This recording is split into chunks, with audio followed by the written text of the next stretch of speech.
Assalamualaikum warahmatullahi wabarakatuh. Kembali pada pembelajaran di rumah, kegiatan pembelajaran di rumah, pelajaran tematik, tema 9, subtema 1, pembelajaran 4. Pada kesempatan hari ini kita akan belajar tentang hak dan kewajiban dalam memanfaatkan sumber daya energi. Sebelum kita memulai pembelajaran kita hari ini, marilah kita berdoa terlebih dahulu.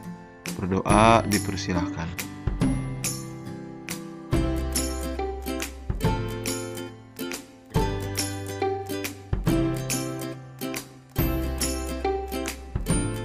Pada pembelajaran yang lalu, kita sudah mengetahui tentang jenis-jenis sumber daya energi. Maka dari itu, seharusnya kita sudah paham dalam memanfaatkan sumber daya energi.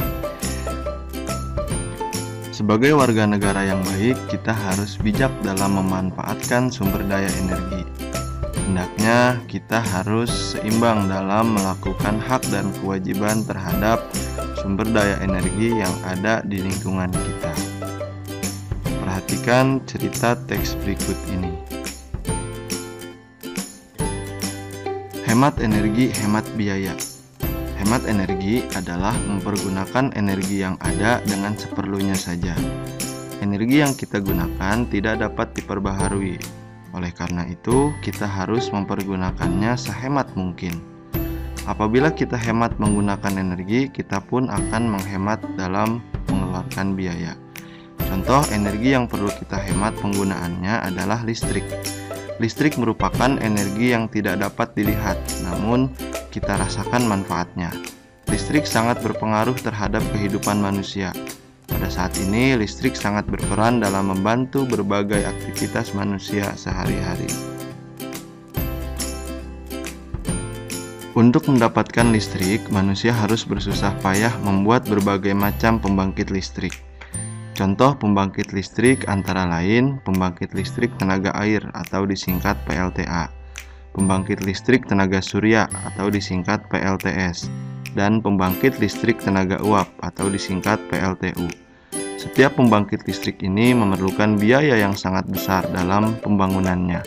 Oleh karena itu, kita harus hemat dalam menggunakan listrik. Keberadaan listrik juga memakan biaya yang sangat tinggi. Kita harus membayar biaya pemasangan listrik di rumah dan harus membayar biaya penggunaan di setiap bulannya. Semakin boros menggunakan listrik, maka akan semakin besar pula beban biaya yang harus dibayar. Oleh karena itu, mulai sekarang dan seterusnya, marilah kita berhemat listrik dengan cara seperti berikut. Yang pertama, tidak menyalakan lampu pada saat siang hari.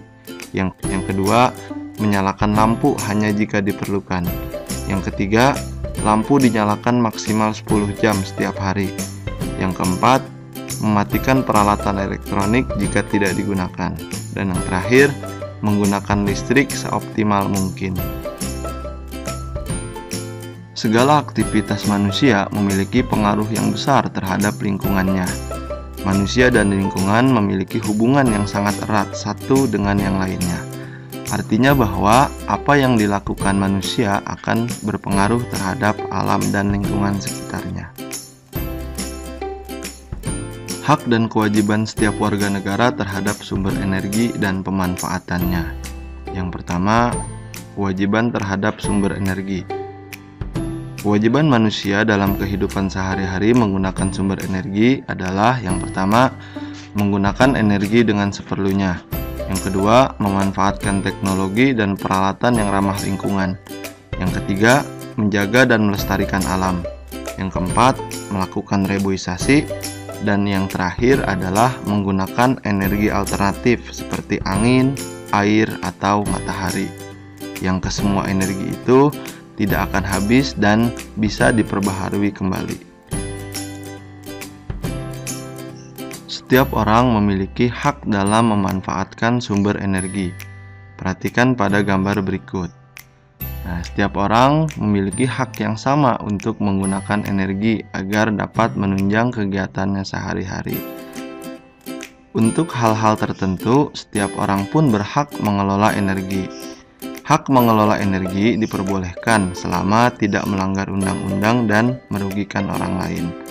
Seperti contoh pada gambar berikut ini adalah seorang ibu sedang memasak di dapur menggunakan energi gas untuk menyalakan kompor dan untuk dipergunakan dalam memasak setiap harinya. Perhatikan teks berikut ini. Manusia dan lingkungan. Lingkungan amat penting bagi kehidupan manusia karena manusia tergantung pada lingkungan. Manusia membutuhkan lingkungan untuk mencukupi kebutuhan hidupnya. Oleh karena itu, lingkungan memiliki daya dukung bagi kehidupan.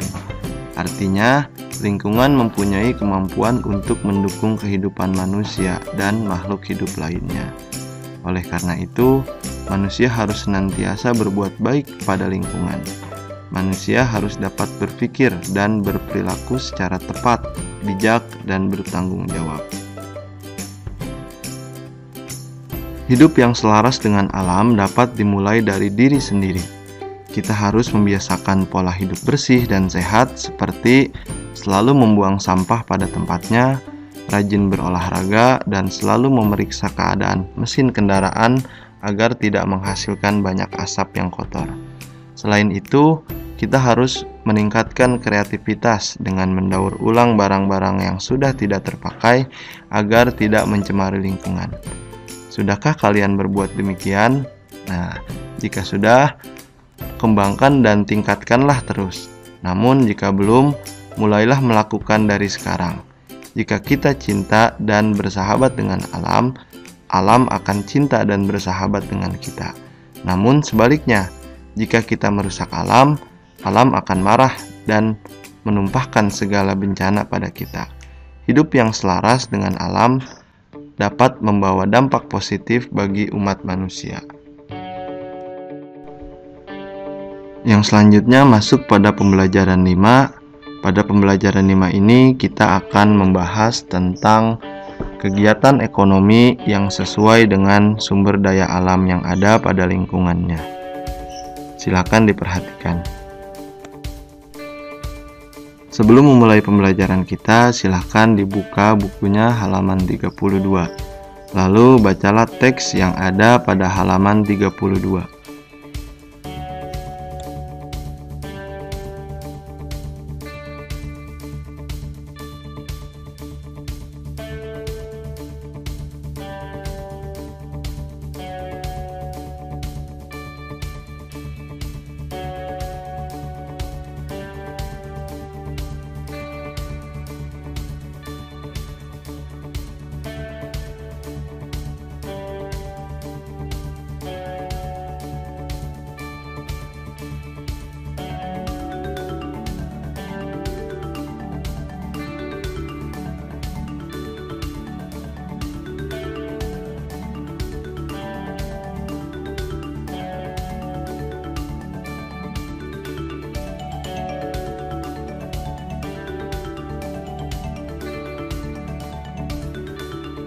Setelah selesai membaca, berikut ini adalah kegiatan ekonomi masyarakat tergantung pada sumber daya alamnya.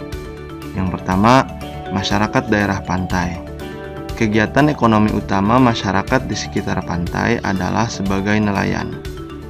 Tapi di lain itu, di sektor pariwisata juga daerah pantai banyak terdapat komplek-komplek perkantoran, pertokoan, penginapan, dan hotel, serta jasa pemandu wisata dan penyewaan alat-alat menyelam. Nah, itu juga menjadi kegiatan ekonomi baru bagi masyarakat di pesisir pantai yang bisa dijadikan tempat wisata. Yang selanjutnya adalah masyarakat daerah laut. Laut memiliki banyak potensi. Kita bisa memanfaatkan berbagai hasil laut seperti ikan, mutiara, kerang, kepiting, udang, teripang, dan rumput laut. Di laut juga ada kegiatan pengeboran sumber energi minyak bumi. Kita juga bisa memanfaatkan laut sebagai wisata bahari. Kalau kita menyelam, kita bisa menyaksikan keindahan laut. beberapa daerah yang memiliki keindahan di bawah laut seperti Raja Ampat yang ada di Papua dan kebun air Bunaken yang ada di Sulawesi Utara. Jadi masyarakat daerah laut juga hampir sama, kegiatan ekonominya adalah nelayan. Yang selanjutnya adalah masyarakat daerah sungai. Perhatikan gambar berikut. Di situ menunjukkan bahwa adanya kegiatan ekonomi yaitu pasar terapung. Sungai merupakan lingkungan alam yang sangat penting. Bagi sebagian orang, sungai dipergunakan sebagai sumber air bagi kehidupannya. Sungai juga menjadi jalur transportasi bagi masyarakat. Ada salah satu usaha ekonomi yang memanfaatkan sungai memanfaatkan sungai dengan mendirikan pasar terapung. Pasar jenis ini dapat ditemukan di Sungai Barito yang ada di Banjarmasin. Semua usaha jual beli dilakukan di atas perahu, seperti pada gambar berikut ini. Yang selanjutnya adalah masyarakat dataran tinggi. Daerah dataran tinggi baik untuk menanam sayur dan buah-buahan.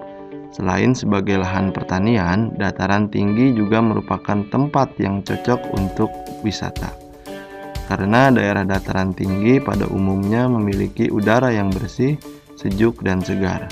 Contohnya ada di dataran tinggi Dieng yang ada di Kabupaten Wonosobo, Provinsi Jawa Tengah.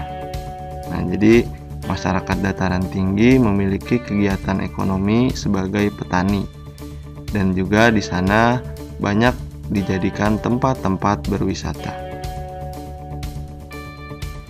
Yang kelima adalah masyarakat dataran rendah. Masyarakat dataran rendah merupakan bagian dari dataran yang memiliki ketinggian antara 0 sampai 200 meter di atas permukaan laut. Seperti dataran tinggi, dataran rendah juga dimanfaatkan sebagai lahan pertanian. Selain itu, dataran rendah juga dimanfaatkan sebagai lahan untuk industri, peternakan, dan perumahan. Seperti contoh pada gambar berikut. Pada dataran rendah, banyak terdapat pabrik-pabrik dan industri-industri lain. Di antaranya banyak peternakan dan juga banyak perumahan, seperti yang bisa kita rasakan di lingkungan kita sekarang ini. Sekarang kita masuk pada pembelajaran ke-6, yaitu pembelajaran terakhir pada subtema 1. Nah, pernahkah kalian menyanyikan lagu Manuk Dadali? Nah, Manuk Dadali itu lagu daerah yang berasal dari daerah Jawa Barat. Lagu tersebut merupakan gambaran burung Garuda yang menjadi lambang negara Indonesia. Nah, kalian pasti mengetahui Garuda Pancasila merupakan lambang negara Indonesia. Banyak orang yang mengatakan gambar burung Garuda terinspirasi dari burung elang. Perhatikan gambar burung elang berikut ini. Di daerah Bogor terdapat sebuah konservasi elang atau tempat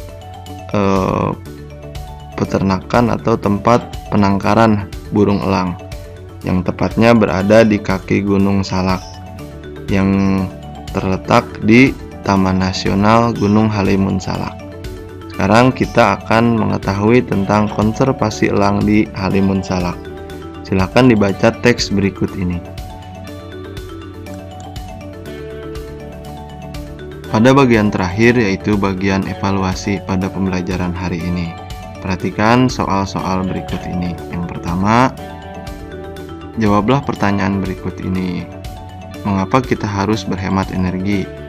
Kedua, jelaskan apa yang dimaksud dengan hemat energi, hemat biaya.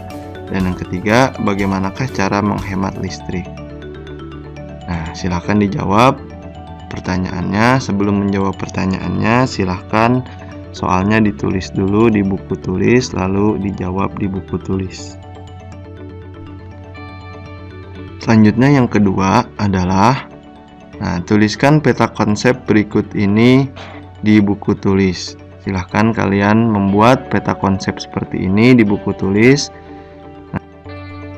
Dan yang ketiga adalah, kerjakan bersama orang tuamu. Diskusikan bentuk pelaksanaan hak dan kewajiban sebagai warga negara terhadap lingkungan alam, lalu tuliskan di kolom berikut ini. Kalian bisa lihat kolomnya pada halaman 44 sampai 45. Perhatikan di situ sudah ada contohnya. Yang pertama, kalian silahkan melanjutkan contoh-contoh yang lainnya pada nomor berikutnya. Yang selanjutnya pada halaman 45 sampai 46 sama seperti yang sebelumnya. Silahkan dikerjakan di buku paketnya ya. Nah, di situ terdapat contoh-contohnya. Yang pertama, silahkan tinggal mengikuti saja contoh-contohnya dan dituliskan pada nomor-nomor yang selanjutnya yang masih kosong. Sampai di sini pembelajaran kita hari ini. Mudah-mudahan dari awal sampai akhir dapat dipahami. Jika ada yang belum dipahami, boleh langsung ditanyakan saja. Terakhir, jika video ini bermanfaat, jangan lupa klik like dan subscribe dan bagikan kepada teman-teman kalian ya. Terima kasih atas perhatiannya. Wassalamualaikum warahmatullahi wabarakatuh.